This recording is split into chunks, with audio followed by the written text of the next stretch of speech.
Ninakusalimu mpenzi mtazamaji, popote ulipo, hujambo. Karibu niweze kukupasha yale ambayo yameweza kutendeka.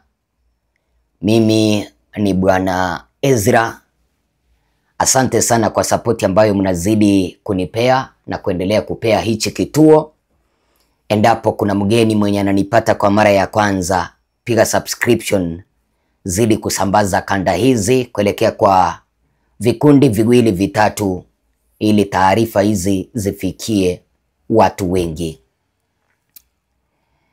Mtazamaji wangu, siku ya Jumamosi tarehe ni 15 Novemba mwaka 2025, kuna kanda moja ambayo iliweza kutolewa kutoka Tanzania kwenye hifadhi ya wafu ambayo inaitwa Mwananyamala. Hii kanda ilionyesha mamia ya wananchi ambao waliuawa, miili yao ikiwa imewekanishwa pamoja. Damu imemwagika chini na wameanza kuoza.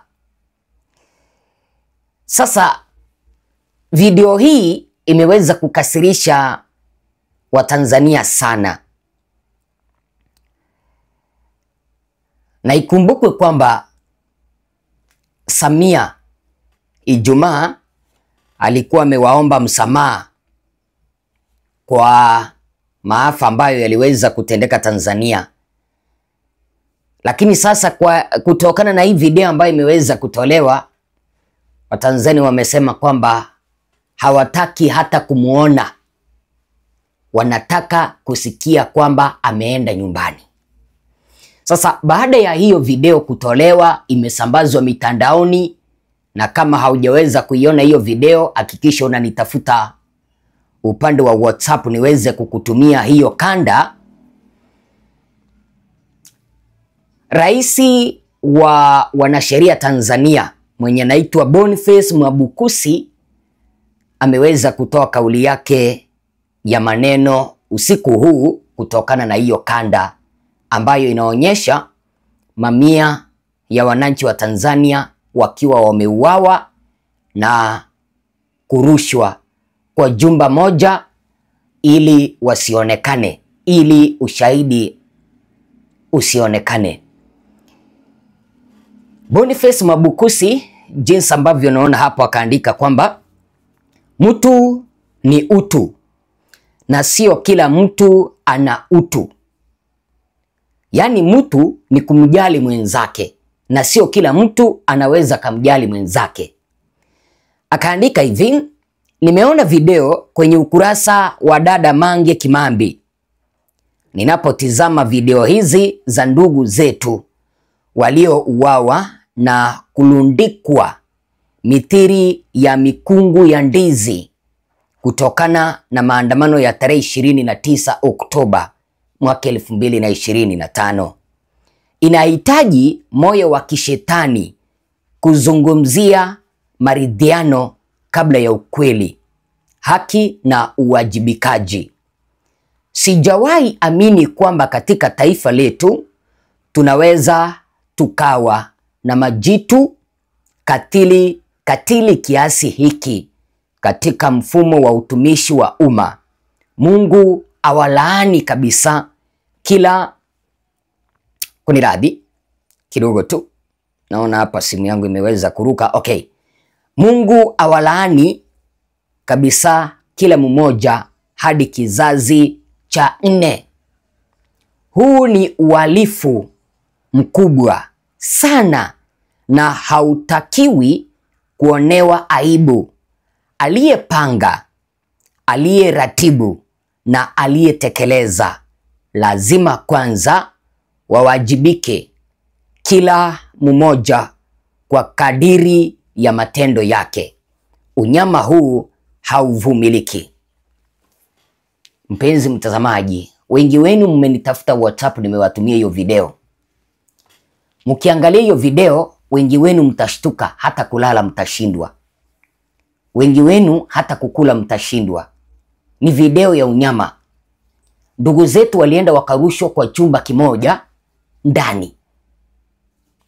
Lakini sasa utapata rais wa Tanzania Samia akizungumzia maridhiano, eti kwamba waweze kusameana ili taifa la Tanzania liende mbele. Linaenda wapi kipindi ambapo roho za Watanzania ziliangamizwa? Umesikia huyu mwanasheria amesema hivi, inahitaji roho ya kishetani ndiposa uweze kuzungumzia maridhiano. Kumaanisha Samia Suluhu ni baba ya mashetani. Kwa nini? Jinsi ambavyo maelfu ya Watanzania waliuawa. Unangoja nini? Si unitafute nikutumie hiyo video. Unangoja nini? Unasubiri nini? Maliza hii video, maliza kuwatch, alafu nitafute nikutumie hiyo kanda. Mbio sana. Unangoja nini? Maliza kutazama hii kanda unitafute nikutumie hiyo video, alafu ndio ujue kila ambacho nazungumzia. Amesema kwamba unahitaji roho ya kishetani ndiposa uweze kuzungumzia maridhiano. Kumaanisha Samia ni shetani. Kwa nini anazungumzia maridhiano kipindi ambapo ameweza kuwaua ndugu zetu? Kwani yeye hakusikia uchungu kipindi ambapo alikuwa na ratibu mauaji? Kwa hivyo Boniface Mwabukusi ambaye ni rais wa wanasheria Tanzania amesema hivi, kabla ya maridhiano, aliyepanga mauaji akamatwe, aliyeratibu mauaji akamatwe, na aliyetekeleza mauaji akamatwe. Watu wangapi? Aliyepanga, aliyeratibu na aliyetekeleza, wote wakamatwe, wawajibishwe. By the way, ICC nasubiri nini bana? Wako Kenya, wanasubiri nini? Wangekuwa wameanzisha uchunguzi. Wako Kenya, walikuja. Wanasubiri nini? Wangekuwa wameanzisha uchunguzi. Kanda kama hii, mpenzi mtazamaji, ni kanda ya kushtua. Wangekuwa wamekamatwa mara moja na wangekuwa wamechukuliwa hatua Samia na wenzake, kwa sababu huu ni unyama wa hali ya juu ambao unatekelezwa Tanzania. Umeweza kumsikia huyu mwanasheria jinsi ambavyo ameweza kuzungumza hapo. Amesema kwamba itachukua siku nyingi sana ndiposa Watanzania waweze kupona kutoka kwa haya madhira ambayo wameweza kuyapitia. Samia anajua kitu ambacho aliweza kukifanya, na ndio maana anaomba muweze kumsamea.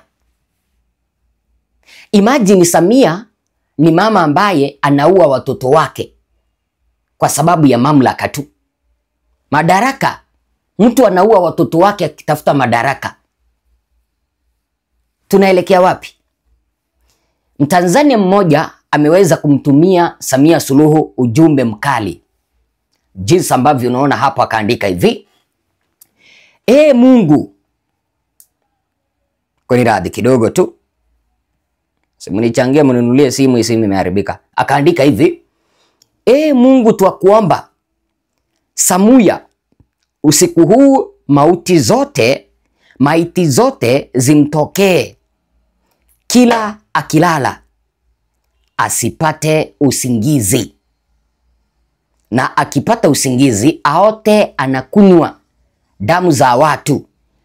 Mungu twakuomba usikie kilio chetu, tarehe 9 utufute machozi yetu. Kwa hivyo unasikia mpenzi mtazamaji, huyu Mtanzania ameweza kusema hivi: Mungu tunakuomba Samia atakapokuwa analala usiku wa leo tarehe 15, zile maiti zote ambazo aliweza kuratibu wananchi wa Tanzania wakauawa ziweze kumtokea kwa ndoto, asipate usingizi, hata akijaribu kulala, akijaribu kusinzia anawaona mbele yake.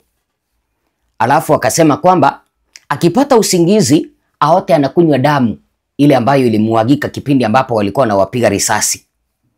Alafu Mungu twakuomba usikie kilio chetu tarehe 9 utufute machozi. Kwa hivyo anasema kwamba tarehe 9 Disemba kuna maandamano ambayo wanaandaa. Wanaomba Mungu aweze kuwasikia, Samia aweze kujiuzulu. By the way, mpenzi mtazamaji, huyu mama wakati huu tunapozidi kuzungumza, angekuwa amekamatwa, angekuwa amefungwa jela, aanze kukula maharage ya jela. Kwa sababu hii video ambayo mnaniomba, mkiiona tu hivi, hata wewe utasema kwamba Samia ni shetani. Yule si binadamu. Kwanza yule si mama na hata si baba, yule ni shetani. Mama hawezi akakubali kuua watoto wake kwa sababu ya madaraka, na baba hawezi akakubali kuua mtoto wake kwa sababu ya madaraka. Je, Samia ni nini? Kama anakubali Watanzania wanauawa, yeye ni nini? Wazo lako ni lipi?